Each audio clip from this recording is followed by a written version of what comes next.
Entreprendre, gérer. Ce sont des compétences que Alida tient de son père. Aujourd'hui, sur deux fronts, elle dirige sa propre entreprise et celle de son géniteur. Initiée tôt au management des entreprises, elle y prend un plaisir certain. J'ai eu un cadrage qui m'a amené dans ce sens. En fait, je suis entrepreneur deuxième génération parce que mon père a laissé, lui, le circuit formel où il fallait travailler pour quelqu'un. Il s'est lancé dans l'entrepreneuriat. Donc, même avant que je n'aie mon bac, je savais que ma vision, mon objectif plus tard, c'est de devenir entrepreneur. Ça me fait plus de 15 ans dans ce domaine de l'entrepreneuriat. Fredia, quant à elle, voit l'entrepreneuriat comme son rêve devenu réalité. J'avais un rêve qui était d'avoir une marque de produits cosmétiques en mon nom. Donc du coup, juste après les études et tout, j'avais la licence et je me suis mise sur le chemin de concrétiser mon rêve. Donc voilà, sur le chemin de concrétiser mon rêve, aujourd'hui, voilà, mon rêve est devenu réalité et j'ai une marque de produits cosmétiques. Dans une société où de nombreuses difficultés se dressent sur le parcours des femmes, ces deux entrepreneurs d'exception ne se laissent pas abattre. Elles ont leur secret. C'est la confiance en soi, la détermination personnelle.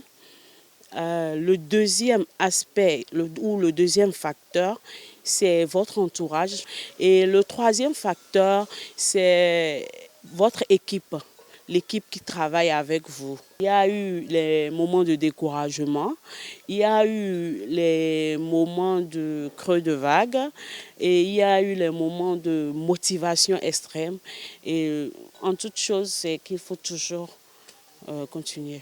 Il faut être vraiment déterminé. Quand on veut un truc, il faut se armer de courage, trouver les moyens qu'il faut et surtout, il y a ce qu'on appelle le soutien de la famille.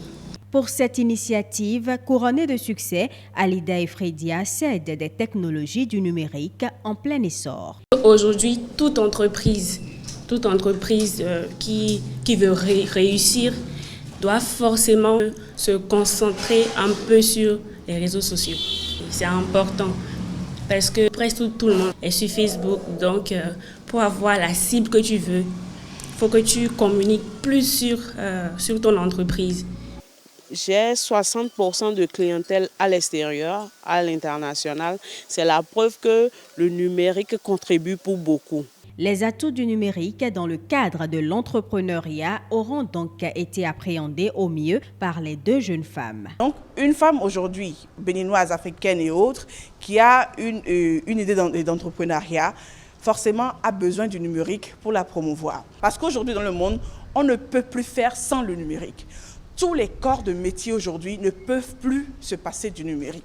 On en parle sur tous les toits. Donc il faut que les femmes aussi, celles qui hésitent encore, franchement utilisent le numérique, quel que soit le domaine d'activité dans lequel elles évoluent.